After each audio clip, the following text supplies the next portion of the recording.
Big breaking news from Mysuru.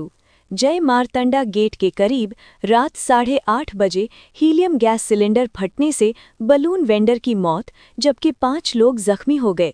Mysuru police commissioner सीमा लाटकर के मुताबिक जांच जारी है।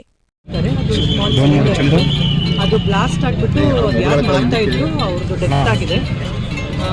ಬಟ್ ಅಲ್ಲಿ ಮತ್ತೆ ಮುಂದೆಯಿಂದ ಹೋಗ್ತಾ ಇರೋರು ಮತ್ತೆ ಅಲ್ಲಿ ಏನು ಕಾಣಿಸಲ್ಲ ಇಲ್ಲ. ಸೊ ಅವ್ರದ್ದು ವಿಚಾರಣೆ ನಾವು ಮಾಡ್ತೀವಿ ಏನಾಗಿದೆ ಅಂತ ಹೇಳಿ. ಬಟ್ ಇದು ನಡೆದ ಘಟನೆ. ಇನ್ನೂ ಆಗಿಲ್ಲ. ಮತ್ತೆ ಮಾಡಿ ಗಾಯಗಳಿಂದೆಲ್ಲ ಹೆಸರು ಸಿಕ್ಕಿದೆ.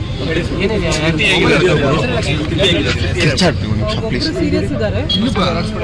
ನಂಜನಗೂಡವರು ಒಬ್ರು ಬ್ಯಾಂಗ್ಳೂರಿಂದ ಬಂದಿದ್ದಾರೆ ಅಂತ ಹೇಳ್ತಾರೆ. ಮತ್ತೆ ಇಬ್ರು ಮಾತಾಡಿಲ್ಲ. ಅವ್ರಿಗೆ ಮಾತಾಡ್ಸ್ಬಿಟ್ಟು ನಾನು ಫರ್ದರ್ ಡೀಟೇಲ್ಸ್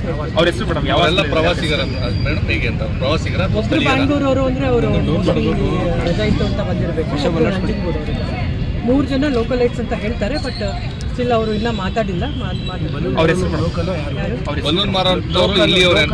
ಒಬ್ರು ಮಂಜುಳಾ ಲಕ್ಷ್ಮಿ ಅಂತ ಬ್ಯಾಂಗ್ಳೂರ್ ಅಂತ ಹೇಳ್ತಾರೆ.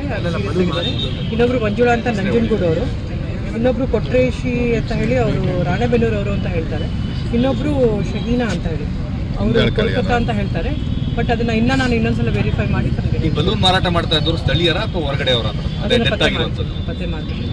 ಯುವಕನ ಅಥವಾ ಯಾರು ಯುವಕ ಅರೌಂಡ್ 40 ಇಯರ್ಸ್. ಒಬ್ಬರಿಗೆ ಡೆತ್ ಆಗಿದೆ. 4 ಇಂಚು